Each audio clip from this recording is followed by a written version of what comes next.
श्री गणेशाय नमः। मार्गशीर्ष शुक्ला मोक्षदा एकादशी व्रत कथा कुछ इस प्रकार है।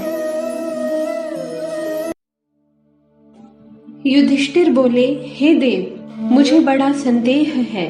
इस कारण संसार के हित के लिए आपसे पूछता हूँ। मार्गशीर्ष शुक्ल पक्ष की एकादशी का क्या नाम है?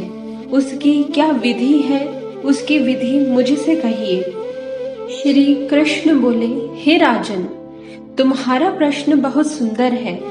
मार्गशीर्ष कृष्ण पक्ष की जो उत्पन्ना नाम की एकादशी है, वह मूर दैत्य को मारने के लिए मेरे शरीर से उत्पन्न हुई है, इसलिए मुझको बहुत प्रिय है। हे राजन, मैं तुम्हारे सामने चर अचर तीनों लोगों के हित के लिए उस एकादशी का वर्णन करूंगा। इसका नाम मोक्षदा है। यह सब पापों को हरने वाली है।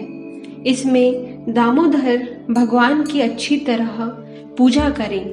तुलसी की मंजरी और धूप दीप से अच्छी तरह भगवान की आराधना करें। हे राजेंद्र, मैं पुराण की कथा कहता हूँ, उसको सुनो। जिसके माता पिता पुत्र अधोगति में होवे, इस कथा के पुण्य के प्रभाव से निसंदेह स्वर्ग को चले जाते हैं। हे राजन, वैष्णवों से सुशोभित चंपक नामक सुंदर नगर में प्रजा की पुत्र की तरह रक्षा करने वाला वैखानस नामक राजा था।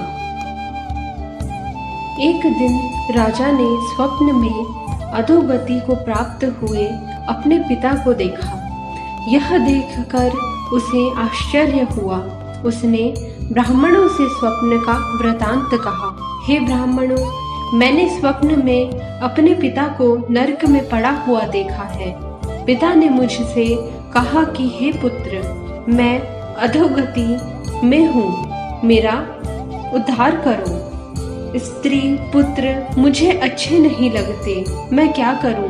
हे ब्राह्मणों, जिसके द्वारा मेरे पूर्वजों को मोक्ष हो जाए, ऐसा दान, व्रत, तप, योग कुछ बतलाइए।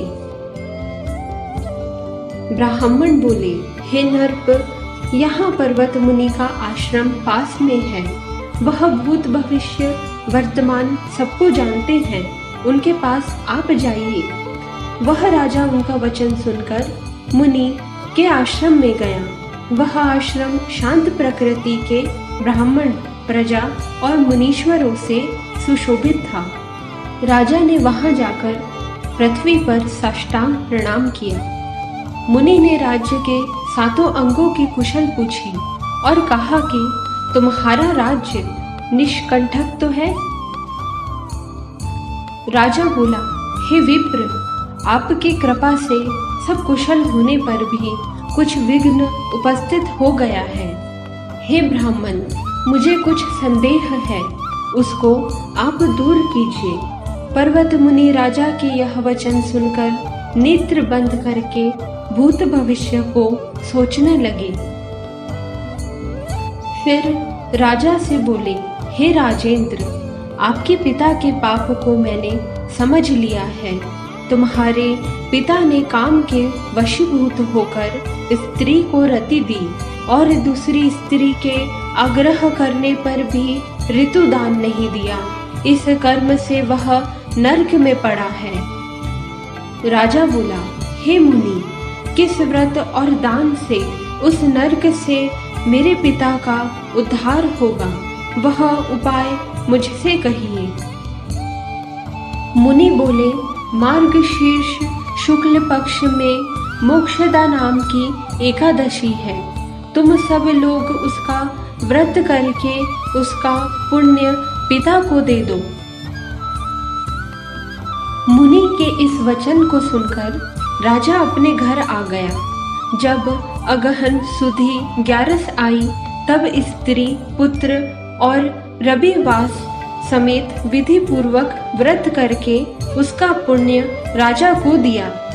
वैखानस का पिता स्वर्ग को गया और आकाश से स्पष्ट शब्दों में राजा से बोला, हे पुत्र, तेरा सदा कल्याण हो। यह कहकर वह स्वर्ग को चला गया। हे राजन, इस प्रकार जो इस मोक्षदा एकादशी का व्रत करता है उसका पाप दूर होता है। मार्गशीर्ष शुक्ला मोक्षदा एकादशी व्रत कथा इस प्रकार पूरी हुई। बोलो मोक्षदा एकादशी माता की जय। बोलो राधे कृष्ण भगवान